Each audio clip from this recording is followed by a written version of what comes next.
ইবলিস কিন্তু শুধু মন থেকেই বলেনি যে খলাকতানি মিন নার ওয়া খলাকতাহু মিন তিন, আমি কেন তাকে সিজদা করব আদমকে, আদম তো মাটির তৈরি আর আমি তো আগুনের তৈরি। এটা ইবলিসের শুধু মৌখিক স্টেটমেন্ট ছিল না, কারণ কি ছিল? আবা ওয়াস্তাকবার, সে উদ্ধত হয়েছিল, অহংকার প্রদর্শন করেছিল ভিতর থেকে। ইন্টারনালি সে অহংকারী ছিল, সে আন্ডার এস্টিমেট করে কথাটা বলেছে, শুধু মৌখিকভাবে বলে নাই। কিন্তু ঠিক এই ব্যক্তির ঘটনা এমনই, সে মন থেকে অহংকারী হয়ে উঠেছিল, যদিও বা সে আবেদ ছিল। এখানে আমরা যারা প্র্যাকটিসিং মুসলিম হওয়ার চেষ্টা করছি, আমাদের জন্য এখানে নিদর্শন আছে। অচক নামাজ পড়েই ভেবে বসবেন না যে অনেক কিছু করে ফেলছে, এক চিল্লা দিয়ে মনে করে ফেলবেন না যে দিনের জন্য অনেক কিছু করে ফেলছে। একটা হজ করেছেন, ওমরা করেছেন, সিয়াম রেখেছেন, দিনের জন্য দান সদকা করেছেন, একটা মাদ্রাসা মসজিদ করেছেন, ভেবে বসবেন না আপনি সব অনেক কিছু করে ফেলেছেন এবং অন্যরা সব ককরোচ তেলাপোকা, ওরা জাহান্নামে যাবে, এমনটা মনে করবেন। জানি না আমরা যে কার আমলের কতটুকু আল্লাহর কাছে কবুল হচ্ছে।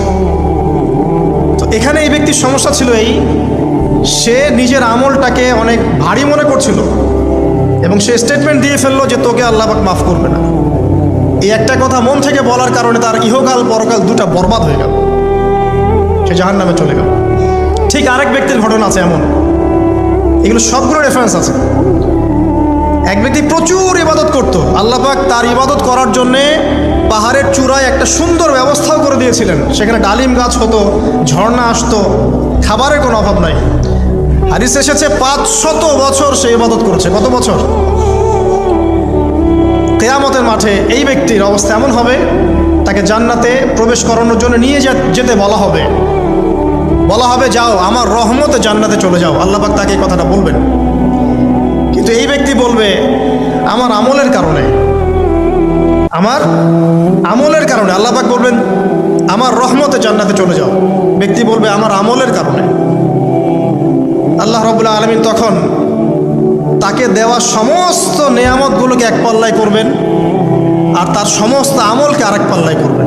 একটা চোখের যে নেয়ামত আল্লাহ পাকের, সমস্ত আমলও 500 বছরের ইবাদত এতটুকু হয়নি। তারপর তাকে বলা হবে ওকে জাহান্নামে নিয়ে যাও।